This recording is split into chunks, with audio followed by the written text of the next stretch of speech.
Podemos.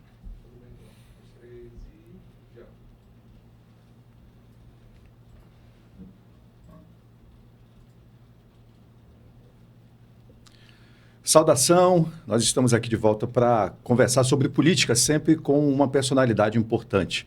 E o nosso convidado de hoje, ele é jornalista também, tem um grande carisma com o público, se despediu recentemente das telas para poder galgar aí uma nova possibilidade na política. Lembrando que ele ganhou muita notoriedade, mais do que já tinha, né? Ficou, se fosse nos tempos de hoje, teria viralizado por conta de críticas a um governador da época, isso em 2017, por conta de questões políticas, e por conta disso acabou sendo demitido e ganhou aí uma repercussão gigantesca, digamos, nacional em relação a esse tema. Nosso entrevistado de hoje é o Cleiton Pascarelli. Cleiton, obrigado pela entrevista, bom dia. Agradeço. Bom dia, Fábio, bom dia para todo mundo. Você diria que a política está ligada à sua vida, mesmo que, de repente, por contas positivas e negativas? Boa pergunta, porque eu quero construir cada vez mais para as pessoas que a política ela faz parte da nossa vida como um todo, cidadão mesmo, né? Não só da minha Cleiton Pascarelli, mas de todos nós. E quando a gente entende que a política faz parte da nossa vida, a gente entende que não tem por que a gente criar várias narrativas de que a política não presta, a política é ruim, a política é isso. Porque até mesmo quando a gente pede via ofício ou via uma reportagem de TV que as autoridades estejam na rua do meu bairro para asfaltar, é uma articulação política.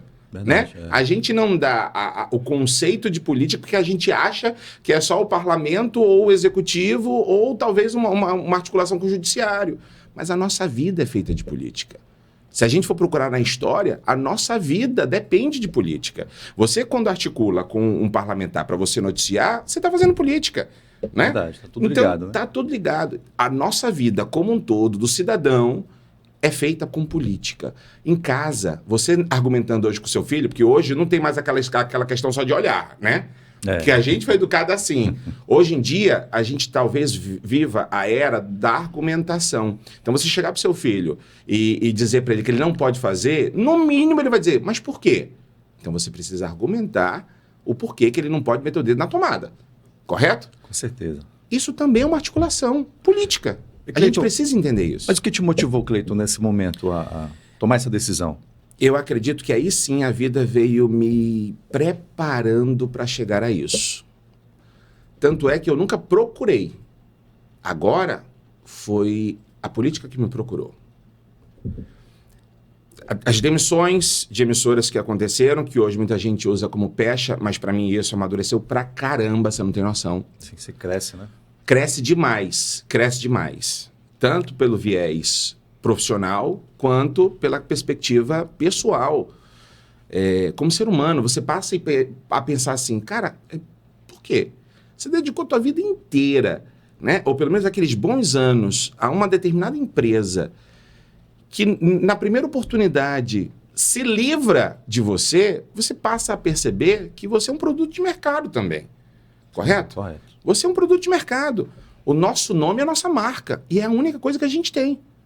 Então, quando a gente entende como as coisas funcionam, ao perceber essa vida que a gente tem, essas rasteiras que a vida nos dá, a gente percebe que a gente é um produto que está sendo moldado de acordo com os acontecimentos da vida. Então, eu acredito que a vida veio me moldando para chegar ao que eu estou hoje. Cleiton, muita gente que está aí hoje na política, o próprio governador Wilson Lima, né, veio do jornalismo, teve, não sei se é da tua época, Lupécio Ramos, teve o Wallace Souza, irmão Coragem, e muitos outros, né? Alguns permanecem até hoje, outros acabaram sendo engolidos, talvez não desempenharam um papel como deveria que ser feito. Como é que você avalia quando você pensa nisso, né? Você, como você falou, você vinha sendo amadurecido, sendo preparado. Você acha que hoje você está com essa maturidade suficiente para conseguir desempenhar uma função pública? Eu digo para todo mundo que eu vim aqui principalmente para aprender, né? A gente deu start nessa pré-campanha em segunda-feira agora, né? Certo. Hoje é sexta-feira, nós demos o start na segunda-feira agora. Até porque eu fiz questão de cumprir todo o meu trabalho como jornalista. Eu não pensava, eu não falava, apesar de já ter conversado com o partido, porque eu precisava aproveitar a janela partidária lá atrás para me filiar, né? Aceitar o convite e me filiar. Então, de qualquer modo, eu fiz de tudo para cumprir eticamente meu trabalho como jornalista. Me despedi do meu programa de sábado, eu virei a chave e comecei a trabalhar. Então, eu sei que eu comecei a trabalhar, inclusive, atrasado. Mas a gente está aqui para desempenhar um trabalho de pré-campanha, lançando meu nome ao partido, para que a gente veja aí nas prévias e nas convenções, né, se aprova o meu nome para a gente trabalhar. Mas, basicamente, é isso. A gente começou agora. E fazendo um adendo, a pesquisa já mostra você entre os 41, né? Bacana isso. Teve uma pesquisa hoje. O Direto ao Ponto divulgou hoje essa pesquisa. Eu acho bacana. Inclusive, o Direto ao Ponto já tinha tratado sobre isso no início do ano. Meu nome aparecia. Talvez até por isso o Rodrigo tenha me procurado, o presidente do Partido Progressistas. E como eu sempre disse, né, eu nunca digo nunca para nada. E naquele momento eu não me sentia preparado. Eu digo aquele momento, 2017, quando eu fui demitido, né, da primeira emissora. Mas eu acredito que, moldado aí pela vida, surgiu o convite na hora. E as minhas crenças me levam a crer que as coisas acontecem exatamente quando tem que acontecer. Certo. E aí resolvi aceitar e seguir a viagem. Daqui a pouco a gente continua falando sobre essa questão, inclusive, política. Eu queria resgatar um pouquinho lá no início, a gente tem comentado muito. Você acha que as emissoras hoje, apesar de que se diz que deve ter uma isenção, uma questão mais voltada para atender as necessidades do público, você acha que existe essa questão teórica, assim, que a gente aprende na faculdade? Olha, você tem que ser isento, você tem que ter uma postura. O que você pode acompanhar desses últimos anos? Realmente existe aquela emissora que é isenta ou sempre tem uma ligada a determinado grupo político e sempre, dependendo do que você falar, você vai acabar sofrendo algum tipo de represália? Sempre que eu debati essa questão da imparcialidade jornalística, quando eu ia fazer palestra em faculdade e tal, eu lembrava muito do que Luziane Figueiredo falava lá atrás, quando eu era estagiário. A imparcialidade, no meu ponto de vista hoje, ela não existe. Por quê? Né? Aí as pessoas vão dizer que é isso, é loucura e tal. Porque nós somos seres humanos. Cada ser humano tem seus valores, tem suas crenças. Então, mesmo que você ouça todas as pessoas possíveis envolvidas em determinada narrativa, a escrita vai sair de uma cabeça que tem seus valores e crenças. Perfeito. Então, ela vai passar por esse filtro. Então, por mais que você busque as palavras, as frases, os textos mais tranquilos possíveis, eles vão passar por essa peneira, beleza? Partindo desse princípio, a gente precisa lembrar também que, seja na radiodifusão, ou no impresso, ou no online, os veículos de comunicação são empresas. Empresas precisam sobreviver, senão elas não pagam o salário dos profissionais, correto? Então, as empresas também precisam de articulação política. Se ela não tem essa boa articulação política, ela vai ser mediana ou fadada ao insucesso. Levando em consideração essas duas questões, logo que eu fui demitido da primeira emissora, eu pensei assim, caraca, eu preciso entender que eu estou prestando serviço para um CNPJ. A empresa não é minha, correto? Certo. Você percebe, inclusive, que de 2007 para 2024, hoje, eu procuro conversar de forma mais diplomática. Mesmo que a gente cobre no jornalismo, mesmo que a gente comente uma articulação, hoje eu sou mais maleável. Entendi. Lá atrás, talvez até pela idade, né, o ímpeto era diferente. Por isso que eu digo, a vida me amadureceu para eu chegar hoje a dizer... Quero aprender sobre política. Você não se arrepende, mas você acha que aquilo foi importante para te trazer onde você está hoje, né? E muito. Não me arrependo de nada. Perfeito. Eu não me arrependo de nada da minha vida. O pessoal está perguntando aqui o que aconteceu na época. Muitos não lembram, porque faz um pouquinho de tempo. Faz muito, mas algumas pessoas não lembram. Você estava comentando, teve uma rebelião, morreram 50 e tantas pessoas, e você comentava sobre, acho que na época era o governador José Melo. Isso. E aí você fez uma crítica em relação ao governo, em relação àquelas mortes, e isso, por pressão política, te levou a uma demissão. Foi isso? A primeira, digamos assim. Para as pessoas lembrarem, foi assim. Porque a mim só foi uma frase, né? Após a rebelião do dia 1º de janeiro de 2017, o ministro da Justiça e Segurança Pública naquela época era o Xandão, Alexandre de Moraes. Certo. O ministro Alexandre de Moraes veio a Manaus, ainda no domingo, para verificar de que forma que eles poderiam ajudar o governo do estado naquela crise. Na segunda-feira, entra uma reportagem no programa que eu apresentava, e essa reportagem tinha uma entrevista com o governador que dizia algo parecido com, que eu não vou lembrar ipsiliter de coisa que aconteceu quase 10 anos atrás.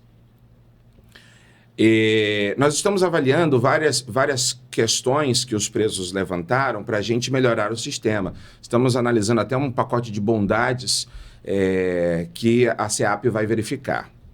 Quando termina a matéria, volta, e a minha colega que apresentava comigo diz algo do tipo assim: oi, eu ouvi correto? O governador falou em pacote de bondades para quem acabou de cometer uma barbárie? Ela teceu o seu comentário, e o jornalismo tem o jornalismo opinativo, consciente. Quando volta para mim, eu somente digo: desse governo, amiga, nada mais me assusta. Certo? Ok. Foi o suficiente para desencadear uma série de ligações para a direção da emissora que culminaram na minha demissão. Na minha perspectiva, de tudo que eu já tinha comentado, e sempre fui muito incisivo e muito crítico, principalmente ao sistema de segurança pública, aquilo ali foi uma vírgula, uma gota no oceano. Mas para eles, naquela época, foi muito pesado. Entendo até hoje, até porque naquela época estavam mudando a gestão, os 3 sócios tinham falecido em novembro, a nova direção, né, a presidência estava se articulando ainda para assumir, logo em janeiro, ou seja, um mês depois. Acontece isso, cai uma batata quente no colo de quem estava gerenciando, o primeiro objetivo dele foi: vou me livrar desse problema, correto? Talvez qualquer gestor inicialmente assumindo uma bronca tomasse também a mesma decisão. Hoje eu tenho essa consciência, de boa, tranquilo. Naquela época, nunca fui de falar mal, por exemplo. Entendo, cada um toma a sua decisão, a vida só me empurrou para cima, a vida só me levou para frente, graças a Deus. E hoje eu estou aqui conversando com você. Com certeza. Em alguns veículos essa política permanece, viu, Cleiton? E tem gente falando aqui que uma boa parte da imprensa, ou toda ela digamos assim, para usar a palavra que usou aqui, comunista.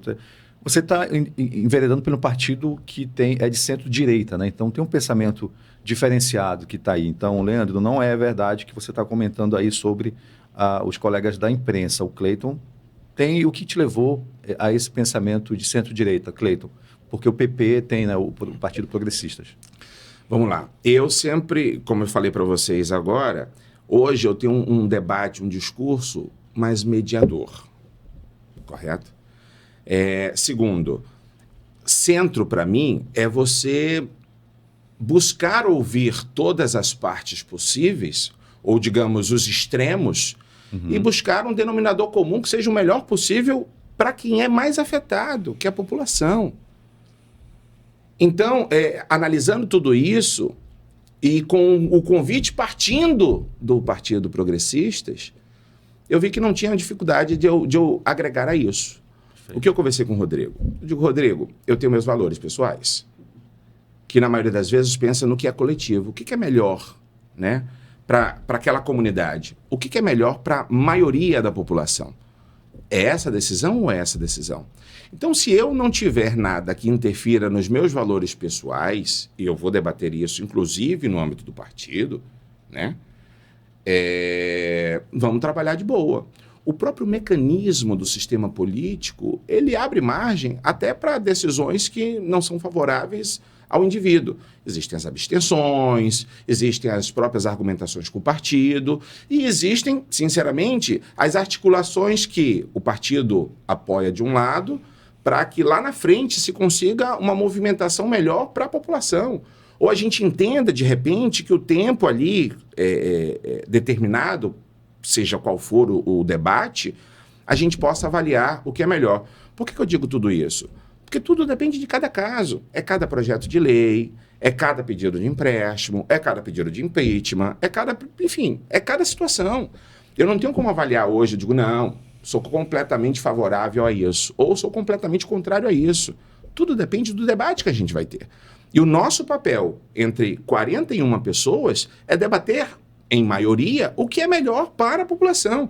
É por isso que o povo precisa entender que a gente tem lá representantes. O que são representantes? É que a gente tem uma parcela da sociedade, de todas as formas possíveis, né, que tenham ali uma seara que mostre o que é o povo. O que é a população, certo? Certo. Então lá vão ter empresários, lá vão ter trabalhadores, lá vão ter jornalistas, lá vão...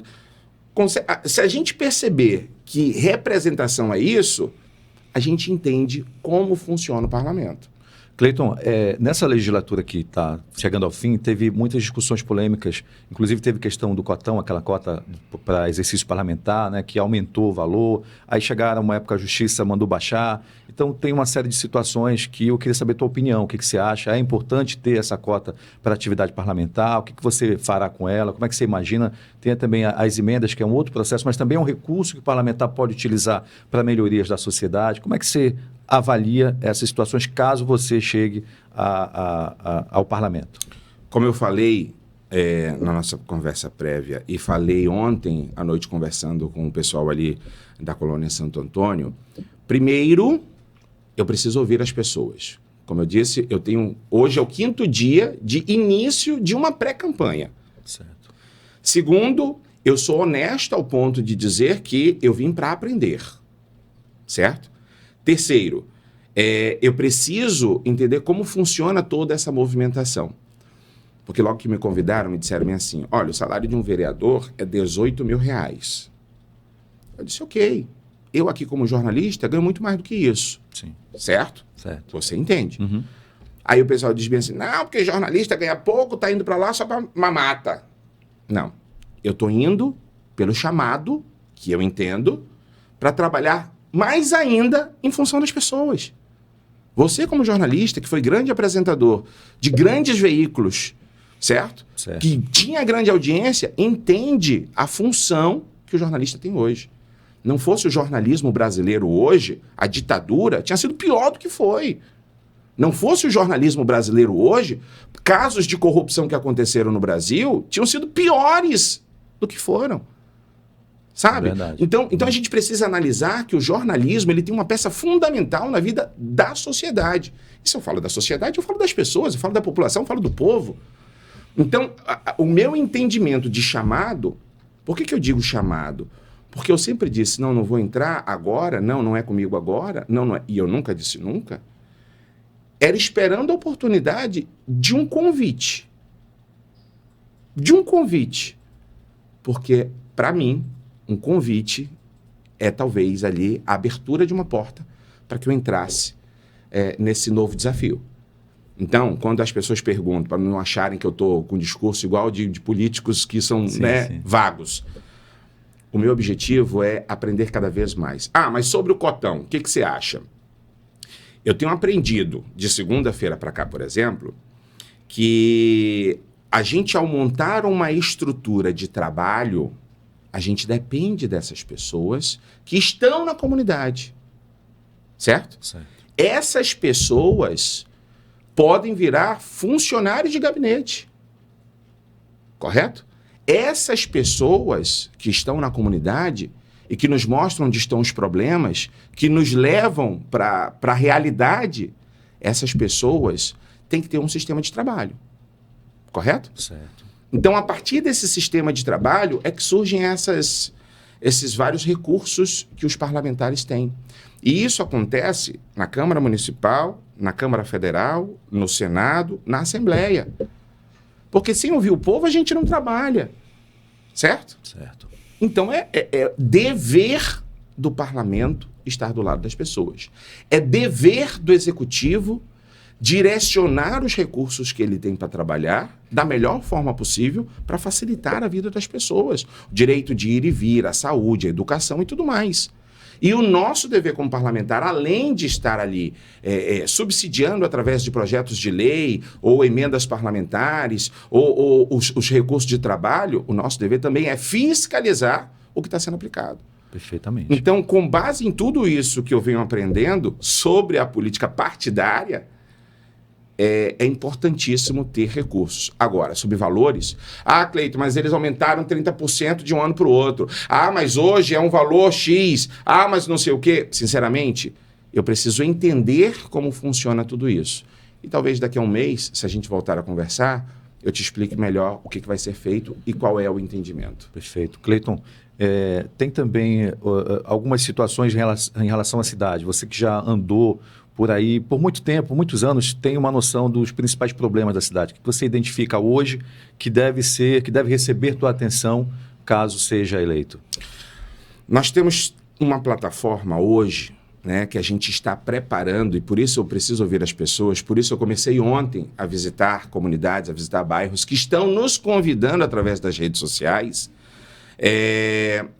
A gente está montando uma plataforma que até então, apontado pelas pessoas, existem 3 vertentes como muito preocupantes na nossa cidade de Manaus. E a gente precisa entender que existe a seara do Estado, existe a seara do governo federal, e o município precisa trabalhar com algumas coisas que são de competência dele. Eu não posso invadir, né, o que é trabalho do outro.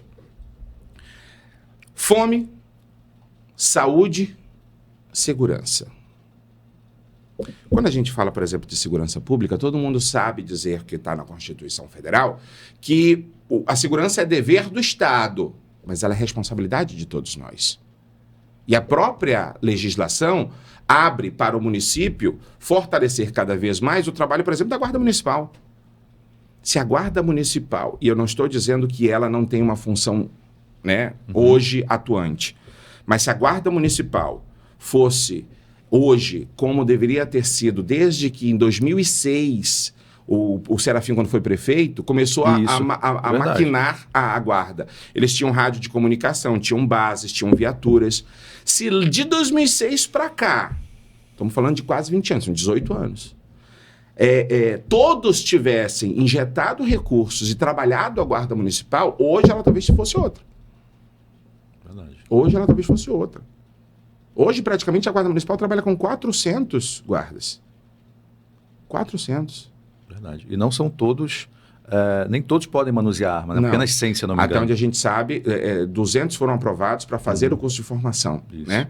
Não sei como é que está, com quantos estão hoje armados, mas 200 tinham sido selecionados. Se a gente observar isso, beleza, mas a Polícia Militar tem hoje menos de 7 mil homens. Menos de 7 mil homens. Que também está defasado. Informação que a gente tem que deveria ser pelo menos 15 mil homens, né? Exato. Eu lembro que quando a gente preparava as coberturas jornalísticas para a Copa de 2014, e eu estou falando dos anos 2012, 2013, falava-se que Manaus, para 2014, para a Copa do Mundo, tinha que ter 14 mil policiais, entre militares e civis. Certo. Tanto é que eles aceleraram o concurso, né? Teve o concurso de 2011, eles aceleraram o concurso, aceleraram o curso de formação, porque em 2014 tinha que ter todo mundo atuante. Ainda assim, chegaram a 2014, mas a gente precisa lembrar que existem os policiais de todas as searas que pegam atestado. E é natural, são humanos trabalhando. Existem os que se aposentam. Existem os que se ferem. Existem os que morrem. Exatamente.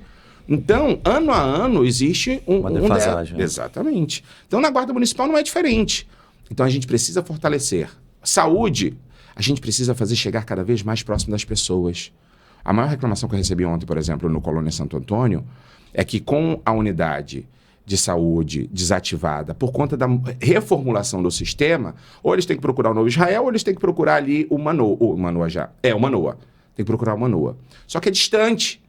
Muito não tem um ônibus que saia da comunidade dele e passe lá.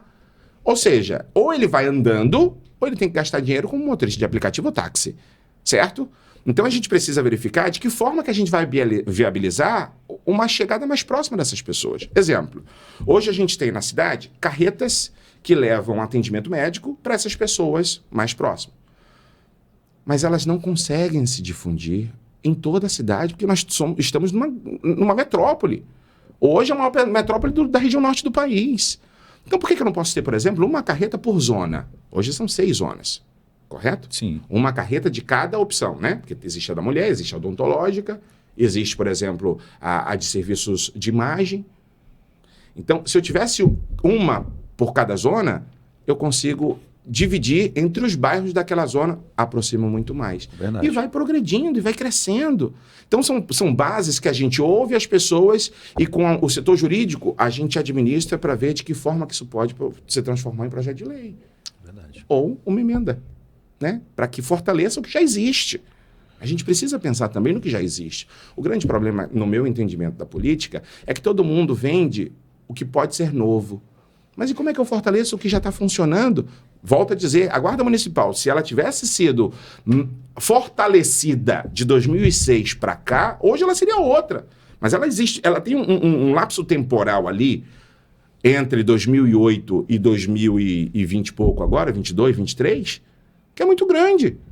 Então a gente precisa ver como melhorar o sistema que já existe e o que pode ser ideia nova para facilitar a vida das pessoas. Tá certo. Cleiton, falar aqui da questão familiar. Como é que está hoje o Cleiton Pascarelli em relação à família? Eu soube que você tem um filho pequeno de 2 anos. É meu enteado, né? Enteado. Eu tô... Ela me chama de namorido, né? Tô com a Vitória há 7 meses e a Vitória tem um filho. Um filho que fez 2 anos agora em março. Algumas pessoas disseram bem assim, como é que é? Surgiu agora, com mulher, com filho e tudo mais. Eu poderia ser qualquer um, desculpa a expressão, mas eu podia ser qualquer macho escroto e dizer bem assim, não, eu quero só um relacionamento com você e não com um filho. Certo? Não sou eu. Se eu não me dedicar, não sou eu. E a Vitória sabe de tudo da minha vida, tudo mesmo. Então, quando eu resolvi que a gente iria construir uma vida, né? Eu disse, não, além de você, o neném. Pode trazer, fica à vontade. Então, hoje, estou aprendendo a ser pai, né? Olha só. E eu quero que isso sirva de exemplo. Porque a certidão de nascimento dele não tem lá, no pai, nada preenchido. Caramba. Mas eu pretendo colocar. Eu pretendo que o Dominique seja Pascarelli. Que bacana, Cleiton, isso aí. Por que você não fez ainda? Por conta de toda essa turbulência que vem acontecendo nos últimos meses. E é exatamente o mês que eu conheci a Vitória e venho construindo tudo com ela. Mas tenho certeza que o que hoje eu tenho no coração é o que eu pretendo passar para as pessoas. Você me conhece. Claro. Você me conhece. Eu falo nomes, às vezes, das pessoas porque eu faço questão de dar crédito a todas aquelas pessoas que contribuíram com o que eu sou hoje. Com certeza. Com o que eu sou hoje. Então, meu irmão, família, para mim, está na melhor fase da vida. E não só porque eu estou tendo a experiência de ser pai. Minha mãe maravilhosa se aposentou agora recente, eu digo para ela bem assim, mãe, papai faleceu em 2020, né? Você foi um dos que me ligou e eu agradeço muito. A mamãe... ficou desnorteada, porque ela era muito ligada ao papai. Então eu digo para ela hoje bem assim, mãe, vai viver, cara, né? Vai viajar, hoje tem tanto idoso aí que monta grupo, se reúne, vai viajar o Brasil inteiro, faça isso. E ela aos poucos está começando a se moldar. A minha mãe foi Miss Amazonas, como você sabe, em 1985. E eu esqueci o nome dela. Grace. Dona Grace. Dona Grace. Sem problema.